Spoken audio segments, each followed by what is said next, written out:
Hello, ladies and gentlemen, and welcome back to another episode of Raynday Gaming. My name is Raynday, and today it's a momentous day. We're bringing Jeremy over to the Paladins side in honor of the new talent system coming through, where we're going to see more variety encouraged between builds. I wanted to take a look at interesting loadouts. This one is called Shamanic Might. It's just because I have that as the first card. Astral Traveler, though, and Phantom are the ones you want to look at. Astral Traveler is going to allow me to do this super fast. So I pretty much make my ghost walk speed, which gives GROHK immunity. It's his movement ability. It's a great little skill, and it allows me to actually move twice as fast when I use this loadout.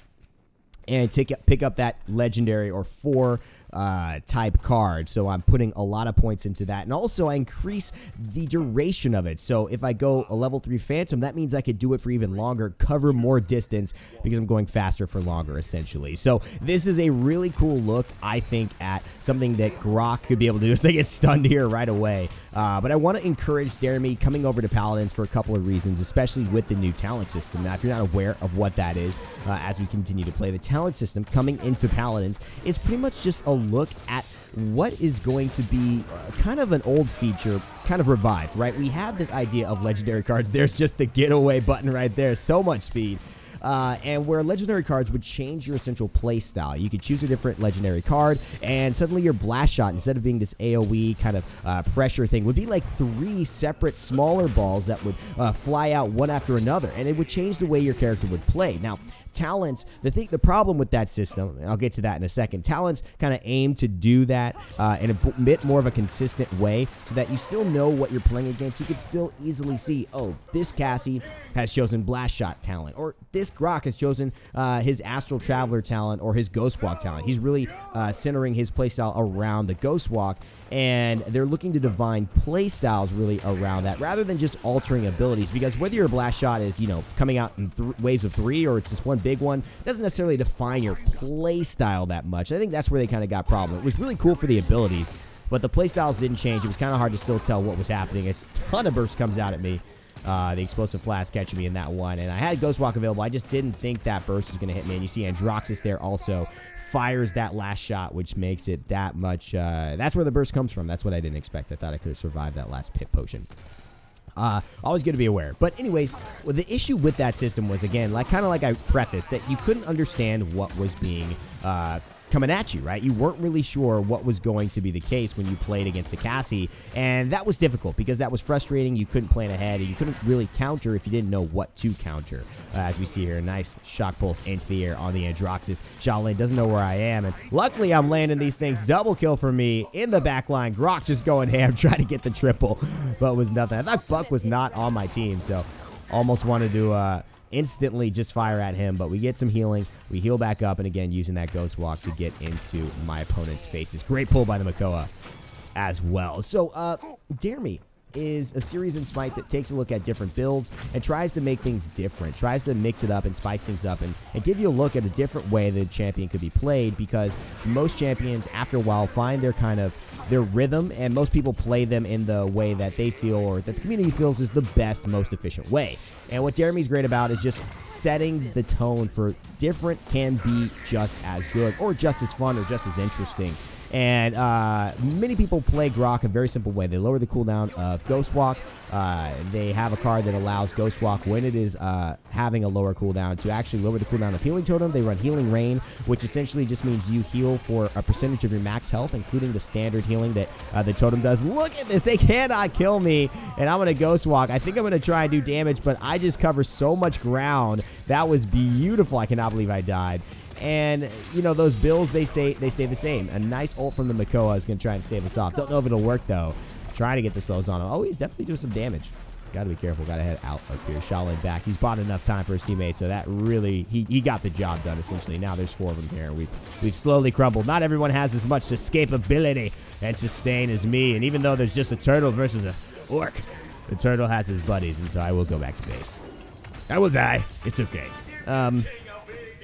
But the cool thing about Jeremy to Paladins, getting back on that topic, is that it's going to help to, I think, change the way people, with the new talent system coming in, experiment. And I think it's going to hopefully encourage you all watching, and myself, to continually encourage building. Oh, there's a call coming in. I Actually, I'm going to have to turn that off. Doesn't know I'm recording a video there, but what? Oh my gosh. Hello.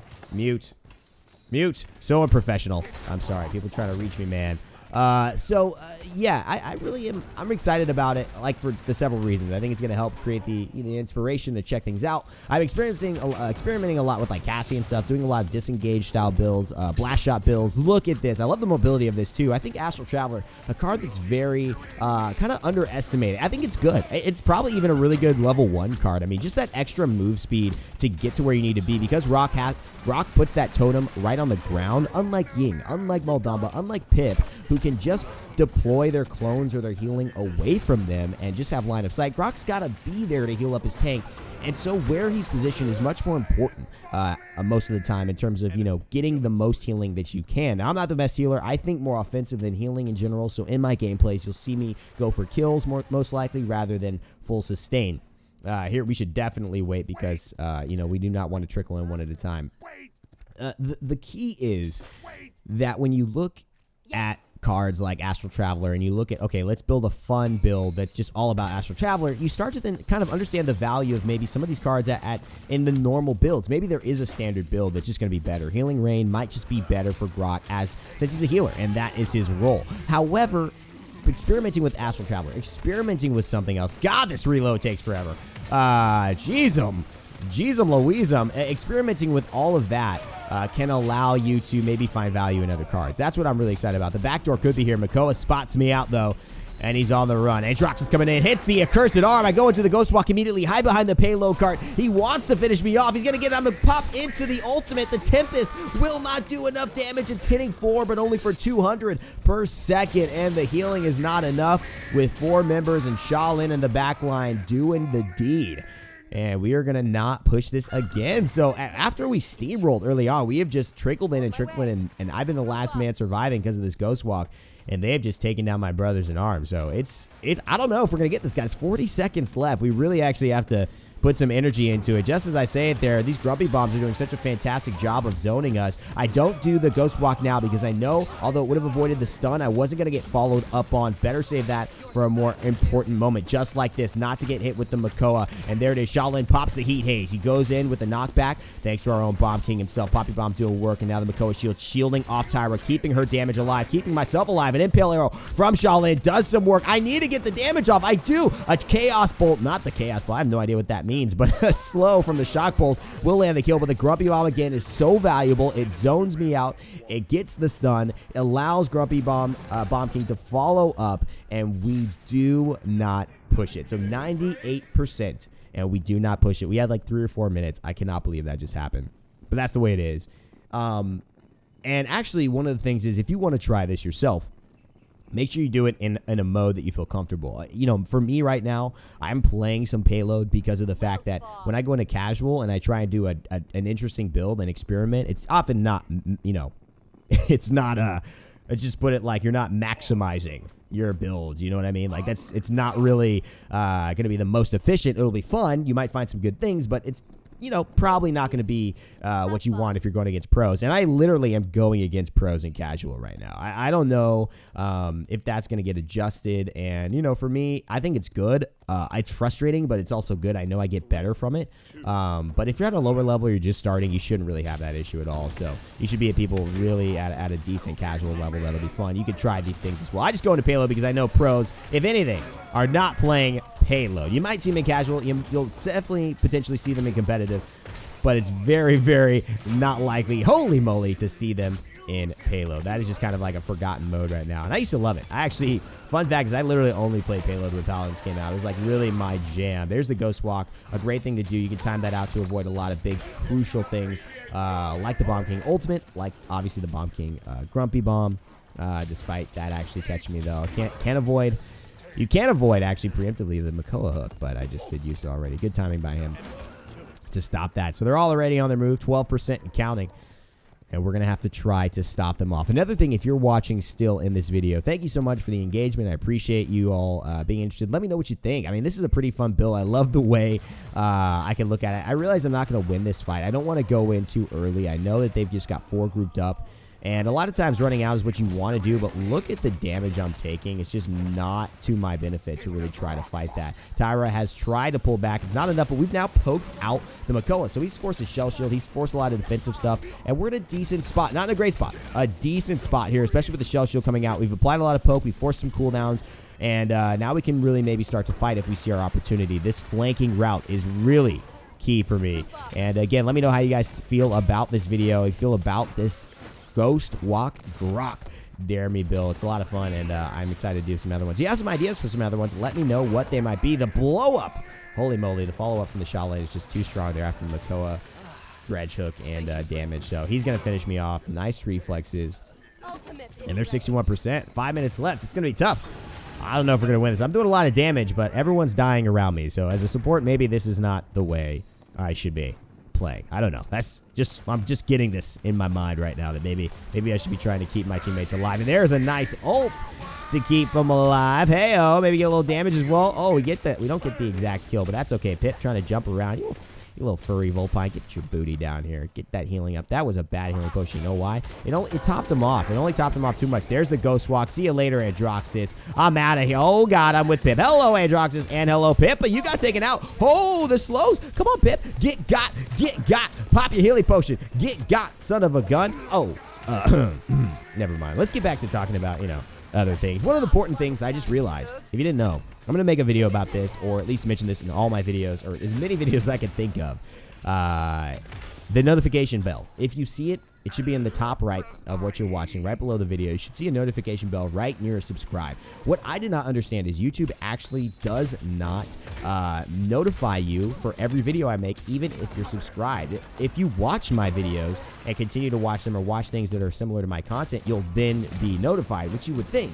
But it actually doesn't mean that you'll get an instant notification when I upload a video. And that is a crying shame in my eyes. I had no idea that was the case. The way that has to be done is you have to actually activate the notification bell and say, I want to know when Raynday Gaming uploads. That helps me so much if you guys are able to do that. That way we get a lot of engagement early on. We can, I think it's just so much easier as well. Here sitting in the Ghost Walk for the Bomb King to come out, and I'm actually able to get away from it. That's just too good. He uses the whole ult on me. The Grumpy Bomb hits. But here is the BM emote. You guys see this? Ugh! It's so good. Oh my God, I love that emote. You got to pick that one up if you can in the Radiant chest. But yeah, it just make sure you hit that notification bell. Then you'll know exactly when I upload a video. Some of you guys I know, have moments of watching a lot more than other times. It'd be great if we could just, consistently have that. It's such an important thing. The Makoa counter ults me, so I'm pretty much screwed here.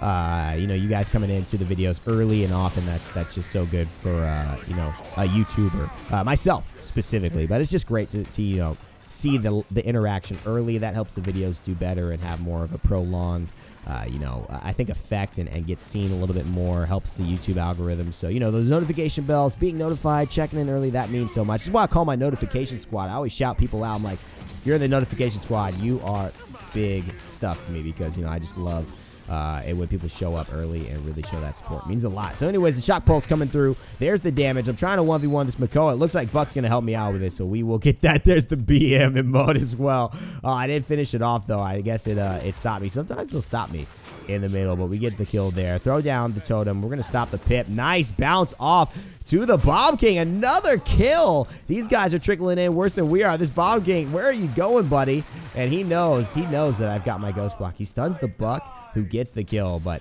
man, that Ghost Walk would have kept me there and caught me up as well with the movement speed. Recharge. Again, bad shell spin by the Makoa, though. He is in a world of trouble. Shock Pulse is going to help, landed on the Shaolin, and now I'm going to aggress on him. Look at this Ghost Walk. I'm like a flanker, man. He's like, he can't get away from it. He's like, what is this GROHK? What is this build this GROHK is doing? A nice headshot as well by the Androxus. Had to be a headshot. I mean, otherwise, it's just, I wasn't anticipating that. I played against it. There it is. There's the headshot. I played against a lot of Androxuses. I played against a lot of, like, these champions for so long, but I kind of feel when something happens more than I expect. Like, I know how long that Androxus it should have taken to kill, but I don't take into account things like multiple sources of damage a lot of times. I don't take into account headshots. I do the things I should to be better and to like understand, time to kill for players against me and stuff. I think that would just be so much more, it would help me be a better player. And you as well, I think it would be much more helpful if you're just able to calculate all those things. Using this ult to heal up my buck, give him the movement speed to aggress onto the Bomb King. I'm kind of in trouble, though, so I'm going to have to Ghost Walk out. Only 303 health, but look at the distance I just covered there, and bought enough time to reload, because you can reload during Ghost Walk. Not sure if you guys knew that, but also to heal up afterwards, to let my cooldown from the healing be up there. Hit him with the Shock Pulse. That will slow him, do additional damage, and bounce off of multiple targets. Here's the Pip going in. The healer battle is real, and you know I had to give it to him. You know I had to give it to him. You know I had to give it to him. Don't mess with me, Pip. You could take your Vulpine buddies and head out of the Orc Bar, because this is where we live. That's right. I am discriminating hard right now against Vulpines, because it is not what I want to see. But look at this Pip, dude. Master Riding or something? How does he back? I literally just killed him. How is he right back healing that Makoa in the very next fight? I guess that emote lasts longer than I thought. Maybe I should have spent less time emoting, more time actually killing that guy. Now the nice chicken ultimate as well. Some of the talents, you know, we've been playtesting a lot of fun changes. I will say that if you obviously are here in this video, you know, I talked about the talents adjusting and experimenting with different builds. I think that's awesome. I think Jeremy will help with that and give you different ideas and encourage you to try out, you know, let's make a blast shot build. Let's make a disengage build for Cassie. Let's make a dodge roll build, which is her kind of standard build. But for GROHK, let's make a ghost walk build. Let's make a healing totem build. Let's make a shock pulse build. It'd be really fun to try that out. I actually am really interested to try a shock pulse build for him. I like shock pulse a lot, so it would be really interesting to see that. It's very offensive too. So we could try that, and it allows you to then see if there are talents that come out that like augment that. Look at this, 85,000 damage. Almost top damage in the game behind Shaolin, and of course the Makoa, who just went ham. 35k healing to 46 and 11 in terms of eliminations. That's just me. That's just me pressing F10, F11. I didn't realize I did that, so that just makes my screen look weird. But anyways, guys, hopefully you enjoyed this. Look at these top accolades there. That is Ghost Walk GROHK. You can have a lot of fun with this build. Haven't tried it out in Siege, so if you go ahead and do so, let me know how it works for you. It allows you to reposition really well to your tanks. Obviously, GROHK needs that because he has to heal where he's standing. It allows you to chase down flankers if you're more of an offensive style of GROHK, like I am. And overall, it's just a fun and unique way to play this champ.